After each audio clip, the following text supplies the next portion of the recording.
Hello, everyone, and welcome to another episode of I Am Christina DiArcangelo.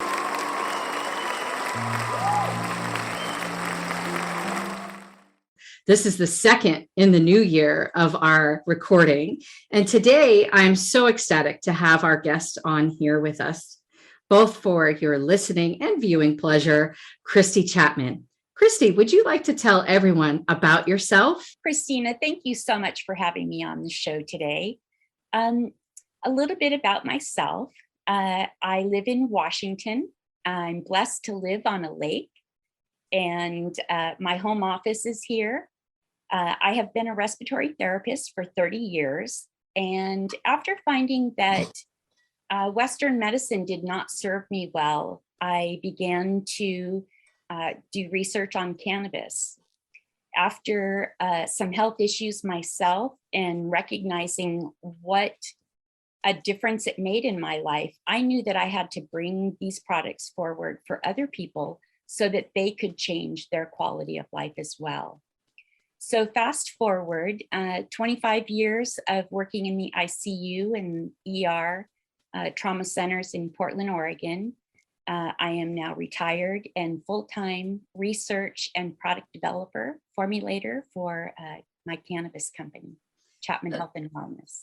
That is so awesome. I mean, like I always say on the show, I invite people onto the show because there's a lot of different guests that come on, but there's always something about what about the people that shows the audience that we are the same.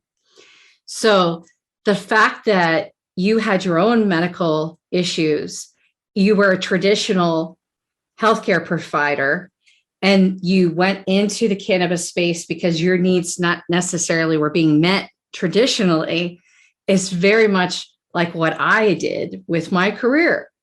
And the fact that, again, too, we talked about it before the show, we both have autoimmune diseases, one of which we share and one of which we don't. But the point is, we have been able to see and find cannabis or cannabinoid products to help us with our conditions, and thereby able to move forward in our product development and help other patients in the process because we really understand. Absolutely. And Christina, once somebody falls ill and is able to find a way to climb out of that, to find what works for them, what brings back life, what brings back family, traveling, being able to leave your home comfortably, having that opportunity, you really have an obligation to share that.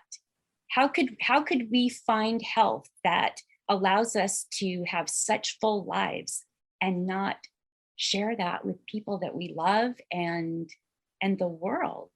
So it is an obligation. It's a lot of hard work, as you know. It is a calling, it is service, and it's an honor.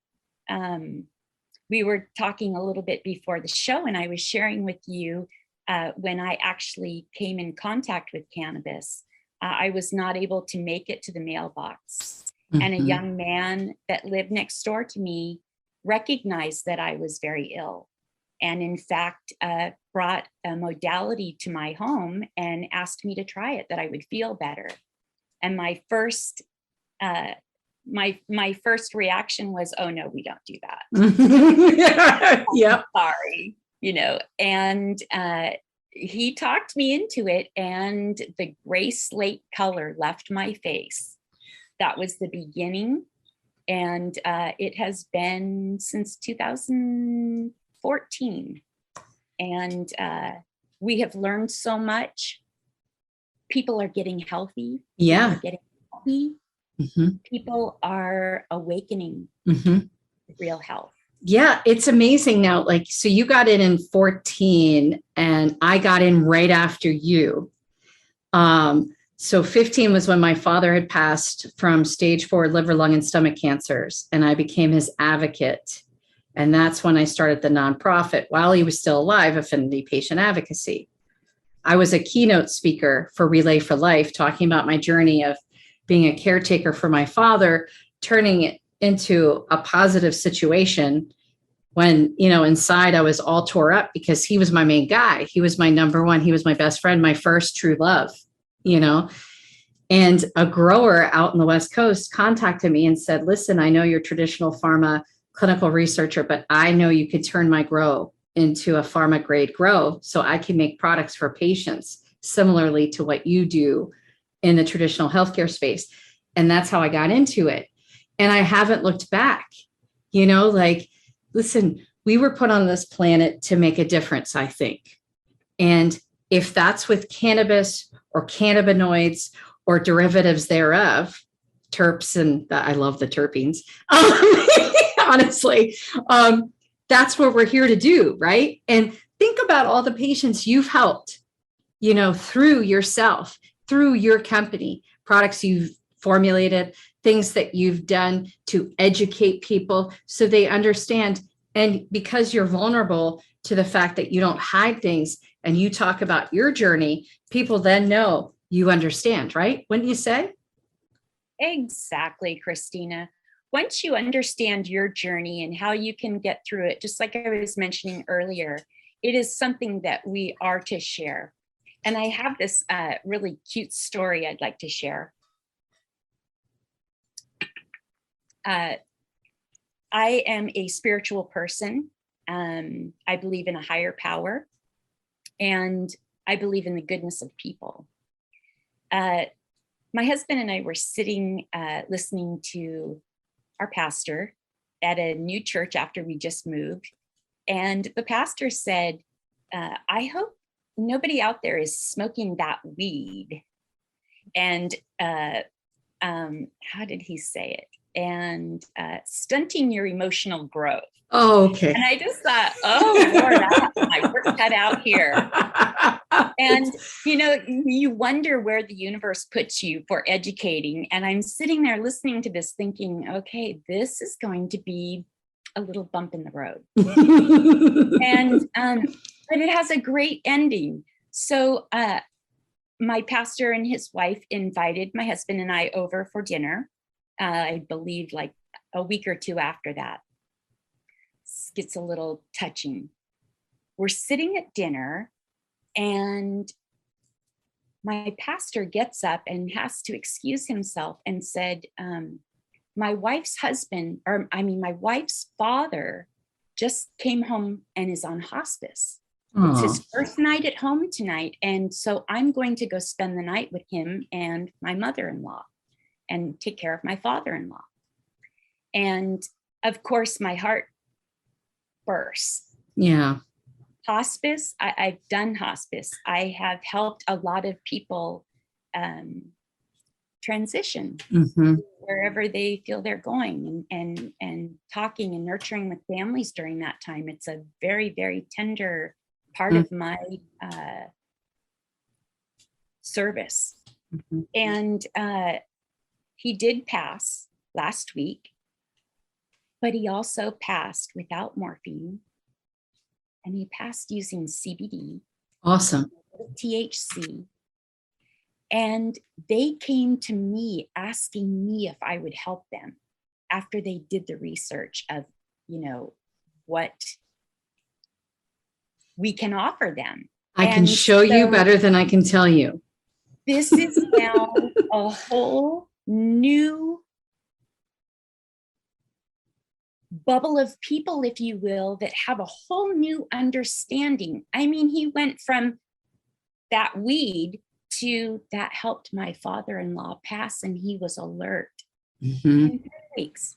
So now he has a service to go out and share. So that's a great story. I love hearing those kinds of stories because you're right.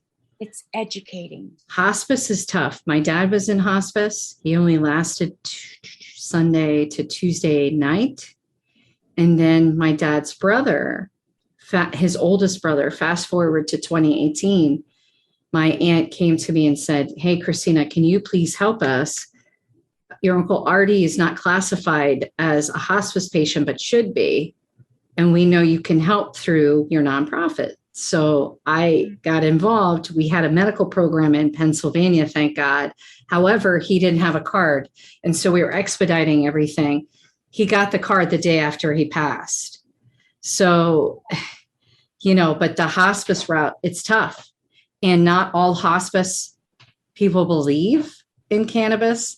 So then you kind of, which we're used to, right? Because we butt up against medical professionals all the time about the benefits of, cannabis or cannabinoids. But I think that it's becoming a little more progressive. The fact that you could turn your pastor, who was not a believer, into a believer who sought you out. You didn't have to get out there and be like, listen, I can help. He knew that you could help, is phenomenal. That shows a lot of progress. That's exciting. That is a lot of progress. And, Christina, I just would like to share that the difference in just my lifetime, my first husband, bless his heart, Ken passed away from pancreatic cancer, and he was in hospice, and I didn't have the ability to help him like I have the ability to help people now. Mm-hmm. So just in my lifetime, to see how my own family became ill and needed care, mm-hmm. that wasn't available for him. Mm-hmm. And so that puts a little more passion into what I do, in that I think of him. Yep. That's the thing. People like us, besides the fact that we're patients and we are cannabis users and CBD users, et cetera, the fact that we've had family members who have had various travesties medically, and we were able to help them or push us to the direction of helping others because we couldn't get to them faster or fast enough, is I think pretty awesome, because we have that ability because of what we've already been doing. Right. What an honor too. Yeah, absolutely. One of the things with my my brother's passing that I've shared with you prior to getting on today, but I've started to talk about it. I kept everything very quiet the week of his death and his passing, because I was trying to be respectful of the fact that I didn't want to release really the back end story that was associated with his death. I just wanted to get it to the point where we got to the memorial and then I come up and I say it, right? Because I'm his oldest, I'm the oldest sibling. I'm the one who took care of him. He had parents, obviously my mom and dad, but I was always there for him. His motorcycle accident where they should have medevaced him and they didn't. He coded 5 times. He had 35 pints of blood infused in him. He lost his spleen, broke his back, was on a ventilator, aspirated on his way down to the hospital. So this was in his 20s. So I've been going through this stuff with him. He passed at 43 for 2 decades. And that's what I said to everyone that attended his memorial. But the real reason was because of his mental health issues and his addiction to opiates to try and curtail his mental health problems. So we were already in that space, with the companies that I am the CEO for, from a mental health perspective. But now it's pushed us harder to move faster now, to really help these people. From a COVID standpoint, from a mental health standpoint, from an addiction standpoint with opiates, we've got to get going, because look at all the people that are dying because of COVID, because not only COVID, but after COVID, their mental health is shot to hell. I know this, and I'm sure you know this from helping patients through my nonprofit that come to me, like just even my best friend today, who's a doctor. He has brain fog right now. He had COVID. He couldn't come to the memorial service. He has brain fog, and I can see there's some other things going on, right? So it's like, oh boy, hey, we've got to try this. I'm going to send you this. I'm going to send you that, because I don't want these people become desperate and they kill themselves because they can't deal with the palliative effects of COVID-19, and the doctors don't know what to do to help them. But we can help them in our side because we know. Absolutely. Christina, first, I would just like to say I am so sorry about the loss of your brother. Oh, thank you so much. I really appreciate that. We had some time to share before, and we were brought together for many reasons. And his life is going to soar in that you are going to teach people how to stay out of that unfortunate place. Mm-hmm. And I thank you for your time that you give people so that they can find relief from the mental health issues that are going on, COVID, opiate addiction. It is rampant in our world right now. And we need more people like you who are reaching out and loving on people.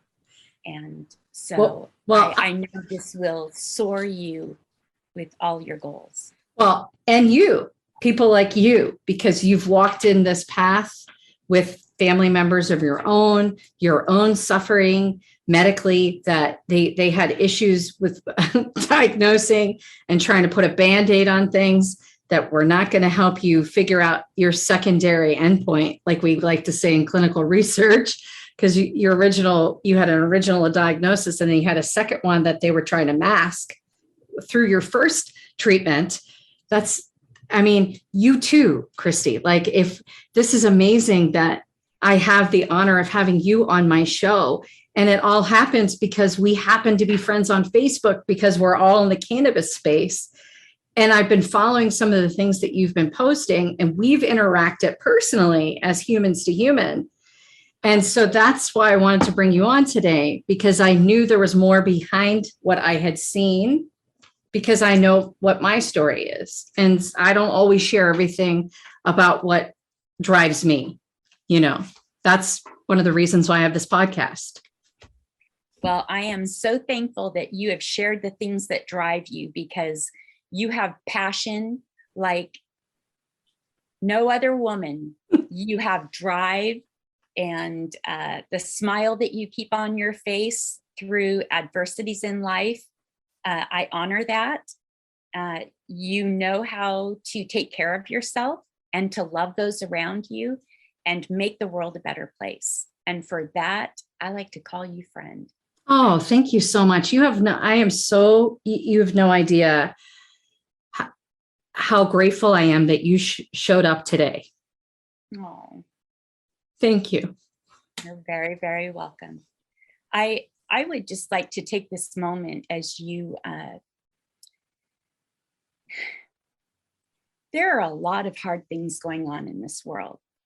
And I would like to just take down the curtain a little bit and be a little vulnerable myself, in that we are not only trying to help people, we have problems going on in our own families. Mm-hmm.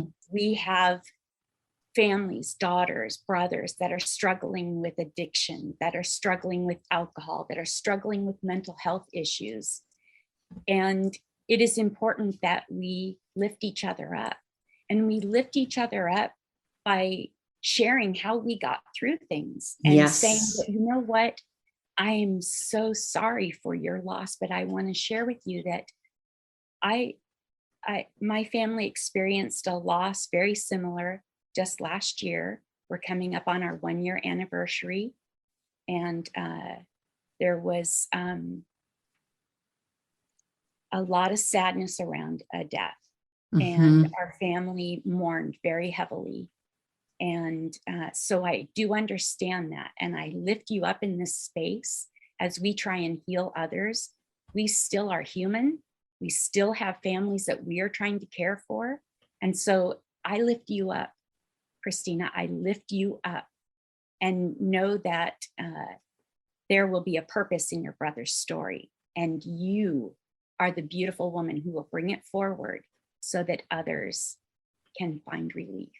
Thank you so much for saying that. I appreciate all that you've shared with our viewers today. We're tight on time today as we butt up to the end of the show, but I definitely would like to have you back on. And there's some things I want to talk to you about that we're planning under the CD brand that aligns very well with some of the things that we talked about today.